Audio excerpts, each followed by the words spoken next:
পৃথিবীর যে প্রান্তেই থাকি না কেন, মাতৃভূমির জন্য প্রত্যেকটা দেশের নাগরিকের অবশ্যই মন কাঁদে। অতএব আসলে তারা বুঝে না কেন এই মাতৃভূমি আসলে এই করাপশন মানের জন্য কলঙ্কিত হয়। বিশ্বের বুকে বিভিন্ন রকমের আমাদের দেশের নাগরিকেরা হয়রানির শিকার হয়। একমাত্র আমাদের দেশের যে বৈষম্য শিকার যারা আছে ভুক্তভোগী, সব সেক্টরে বিভিন্ন রকমের অনিয়ম দুর্নীতি সব সেক্টরে চলতেছে গতানুগতিক। বিগত স্বাধীনতার পর থেকে অবধি পর্যন্ত চলমান আছেই আছে।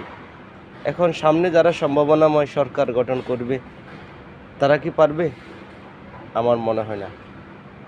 অতএব যেখানে দেশটাকে ক্ষত বিক্ষত করার জন্য বিভিন্ন রকমের চেষ্টা চলতেছে, আরেক পার্টি এসে দাঁড়ায়, আবার তারা করে, এভাবে চলতেছে। যাই হোক, বাইরে শেষমেশ একটা কথা বলি পরিশেষে, আপনি আমি এই পৃথিবীতে ক্ষণস্থায়ী জীবন, এটা একটা পরীক্ষা মাত্র। পৃথিবীর যে প্রান্তে থাকেন না কেন, যেমনটা আপনার লাশটা অবশ্যই আপনার কফিনটা আপনার দেশের মাতৃভূমিতে পৌঁছাবে, পরিবার গ্রহণ করবে, মাটি দিবে, দাফন করবে, এটাই শেষ।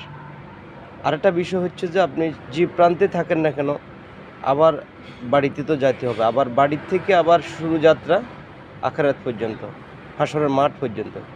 সে হাসরের মাঠে তো সবাইকে উপস্থিত হতে হবে, সারা দুনিয়ার মানুষ সেখানে উপস্থিত হতে হবে।